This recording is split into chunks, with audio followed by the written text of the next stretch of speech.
Olá pessoal, tudo bom? Como eu me apresentei no último vídeo, me chamo Luiz Felipe, sou acadêmico do 4º ano de Medicina da UFRN e estou aqui para falar sempre um pouquinho de física para não só descomplicar o seu caminho até o Enem, mas também ajudar você a alcançar o seu sonho de entrar na universidade. Então vamos lá, o conteúdo de hoje a gente vai falar sobre trabalho. Quando a gente fala sobre trabalho, eu tenho que saber que ela vai ser uma grandeza física relacionada muito com a transferência de energia. E essa transferência de energia, ela vai acontecer a partir de uma força que vai estar sendo aplicada dentro de um corpo, certo? A gente tem que lembrar das forças que foi o conteúdo da aula passada para que a gente consiga entender e calcular como que vai funcionar o meu trabalho. Então, se você ainda não viu o vídeo passado, pausa aqui, dá uma olhadinha e depois volta para assistir, tá bom? Então, vamos dar continuidade. Quando a gente fala sobre o Sistema Internacional de Medidas, que é, por exemplo, a forma que a gente tem de padronizar e encontrar valores, o meu trabalho ele vai ser sempre em joules, certo? Que é a mesma coisa que Newton vezes metro. Então eles são dimensionalmente equivalentes. Lembrar que, por exemplo, força ela é calculada em newtons, que a minha velocidade é em metros por segundo. Então é muito importante eu sempre saber qual é a unidade do SI do que eu estou estudando, tá bom? Dentro da minha física. Então, quando a gente fala sobre trabalho, eu gosto sempre de dividir primeiro entre o trabalho de uma força constante e o trabalho de uma força variável. O trabalho de uma força constante, ele tem uma fórmula. E ele nada mais é do que a força vezes o deslocamento que esse meu corpo está fazendo por conta dessa força e o cosseno do ângulo. Como assim, Luiz, o cosseno do ângulo? Nessa próxima foto que eu vou mostrar para você, dá para ficar mais, ter um pouco mais de noção do que eu estou falando. Quando eu falo sobre cosseno, é o cosseno do ângulo com o eixo. Então, por exemplo, nessa minha força que eu estou aplicando, eu estou tendo com o eixo horizontal uma angulação θ. Então, eu vou precisar fazer uso do cosseno dessa angulação para achar o que seria meu Fy. Então, eu tenho que prestar atenção na angulação com o meu deslocamento, tá bom? Se, por exemplo, eu estivesse fazendo movimentos para cima com essa caixinha e eu estivesse puxando assim, eu precisaria utilizar-se do meu componente Fy para que a gente conseguisse calcular o meu trabalho, tá bom? Então, trabalho vai ser força vezes deslocamento vezes o cosseno da força que eu estou aplicando com o deslocamento.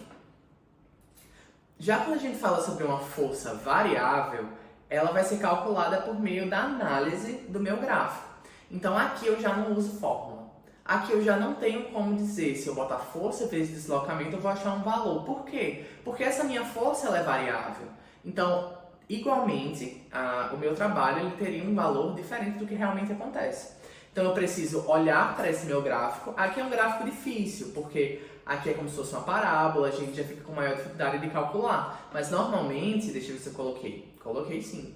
Ó, as imagens que costumam aparecer para a gente em questão de uma força variável, num gráfico de força por deslocamento, costumam ser retas, seja elas ascendentes, paralelas ou descendentes.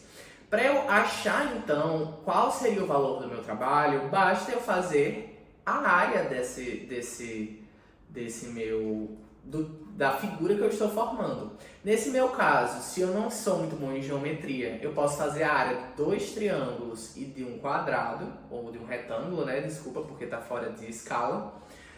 Ou eu posso simplesmente olhar para cá e dizer, peraí, isso aqui é um trapézio, então eu vou fazer base menor mais base maior vezes a altura dividido por 2, né? Que é a fórmula da área do meu trapézio. Então, sempre tenho que bater o meu olho no meu gráfico e avaliar. Eu sei qual é essa figura? Eu sei qual é essa figura. Eu sei como eu calculo a área dessa figura? Sei como calculo sim a área dessa figura. Se não, eu tento dividir ela em formas que eu saiba calcular. E assim eu acho o valor do meu trabalho quando ele for variável. Tem algumas forças que eu preciso saber qual vai ser o comportamento desse meu trabalho. Então, quando a gente tem um trabalho de uma força-peso, ele é em função de ponto. É do inicial para o final. Então, nesse caso, tem 3 exemplos diferentes de como essa minha bolinha desceu. Ela desceu aqui, olha, fazendo um L, aqui fazendo como se fosse uma onda, aqui como se fosse uma única parábola, mas o que eu quero chamar a atenção, independente da forma que ela caia, eu só preciso saber qual era a altura inicial e qual era a altura final, independe da trajetória. Então, meu trabalho da força-peso vai ser massa vezes gravidade, ou seja, minha força-peso vezes o H, que seria esse meu deslocamento, essa minha queda. Se o meu trabalho ele for a favor da gravidade, ou seja, se ele estiver descendo, como é esse caso, ele vai ser positivo. Mas se minha bolinha, por exemplo, eu estivesse fazendo a análise oposta, ela está aqui embaixo e ela vai subir para essa posição aqui. Para isso acontecer, eu preciso dar uma energia para esse sistema, porque é contra a tendência natural do objeto. Então, o meu trabalho aqui vai ser negativo. Então, lembrar, trabalho da força-peso independe da trajetória. Se for para baixo, no sentido da gravidade, vai ser positivo. Se for contra a gravidade, ou seja, subindo, vai ser negativo. Próximo trabalho que a gente vai também precisar ter um pouco mais de atenção é o trabalho da minha força elástica. A minha força elástica, ela sempre vai ser representada como esse gráfico de Kx vezes x. Então, quanto mais eu distendo essa minha mola, maior é a força elástica. Então, se eu estou comprimindo a minha força elástica, quanto mais eu comprimo, mais eu vou sentir que ela está querendo me empurrar essa minha mola. E a recíproca é verdadeira quando eu estou distendendo a minha mola. Fica mais difícil puxar. Então, esse meu gráfico, ele inclusive fala como que eu vou calcular o meu trabalho da força elástica, que é Kx² dividido por 2.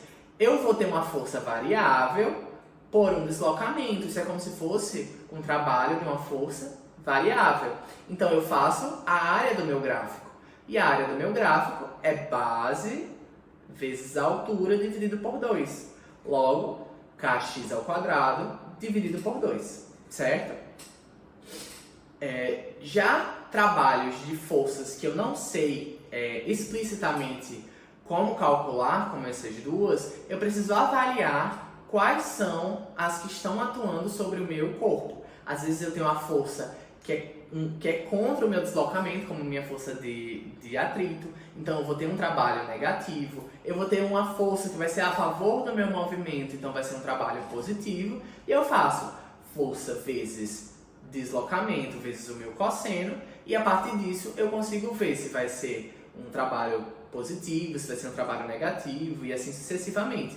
Mas tem uma coisa importantíssima que eu coloquei bem aqui, que é em relação ao teorema da energia cinética.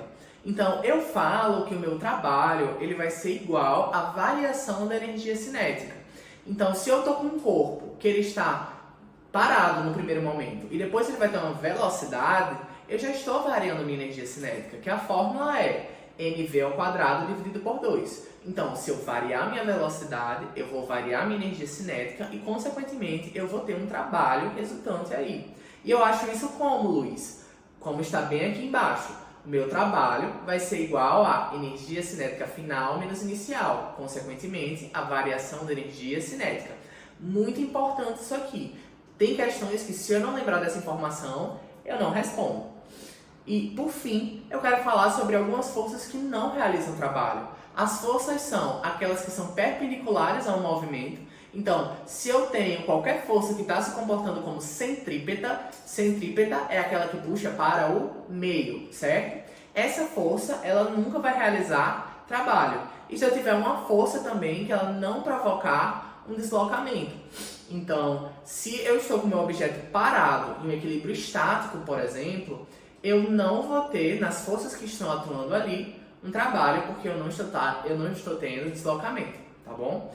Então, gente, fiz uma grande revisão aqui sobre a parte de trabalho e o importante é sempre praticar. Quando eu falo de física, matemática, química, são são disciplinas que para eu conseguir desenvolver mais dentro delas, eu preciso praticar. Então, não esquece de fazer suas questões sobre trabalho. E é isso, gente. Até a próxima. Olá, pessoal. Tudo bom? Como eu me apresentei no último vídeo, me chamo Luiz Felipe, sou acadêmico do 4º ano de Medicina da UFRN e estou aqui para falar sempre um pouquinho de física para não só descomplicar o seu caminho até o Enem, mas também ajudar você a alcançar o seu sonho de entrar na universidade. Então vamos lá. O conteúdo de hoje a gente vai falar